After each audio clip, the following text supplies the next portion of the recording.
पिछले भाग में हमने देखा कि मैया यशोदा की छड़ी से बचने का बहाना कर कन्हैया गोकुल की सीमा लांघ गए ताकि वे विरह में तड़प रही अपनी राधा तक माखन का संदेश पहुंचा सकें। नमस्कार दोस्तों, आपका स्वागत है पौराणिक पुराण में। जामवंत की गुफा में जैसे जैसे कन्हैया की वाणी बह रही थी, पत्थरों से भी प्रेम की सुगंध आने लगी। श्री कृष्ण भावुक स्वर में बोले, जामवंत, मैया यशोदा की छड़ी से डरकर भागना तो एक बहाना था। असल में मुझे उस प्यासी आत्मा तक पहुंचना था जिसने मेरे दर्शन के बिना अन्न का एक दाना भी नहीं छुआ था।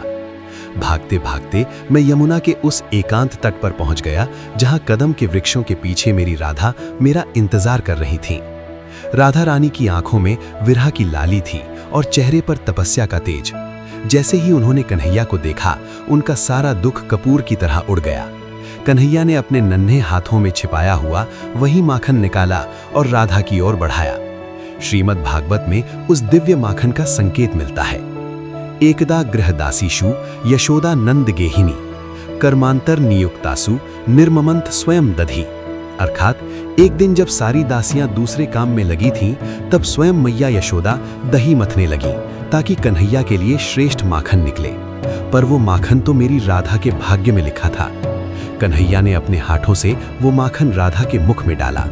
जैसे ही उस महाप्रसाद का स्पर्श राधा की जिह्वा से हुआ, ब्रह्मांड के सारे तीर्थों का पुण्य उनके भीतर समा गया।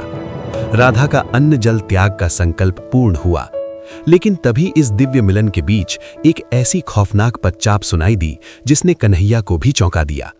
दूर से किसी के भारी कदमों की आवाज आ रही थी। वो कोई असुर नहीं था, बल्कि साक्षात यदुवंश के कुलगुरु महर्षि गर्गाचार्य थे। वे कन्हैया का नामकरण संस्कार करने के लिए गुप्त रूप से गोकुल आ रहे थे।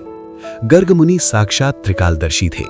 अगर वे इस समय यमुना तट पर राधा और कृष्ण को इस अलौकिक रूप में देख लेते तो गोलोक का वो सबसे बड़ा रहस्य पूरी दुनिया के सामने आ जाता।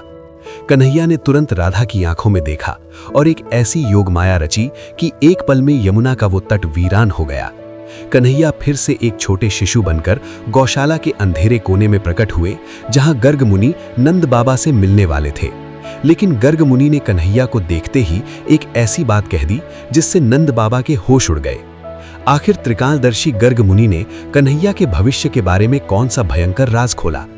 क्या उन्होंने पहचान लिया कि ये बालक ही गोलोक का स्वामी है? जामवान ये कथा सुनकर प्रेम विह्वल हो रहे थे। अपनी राय हमें नीचे कमेंट्स में जरूर बताएं और पौराणिक पुराण चैनल को सब्सक्राइब करना न भूलें।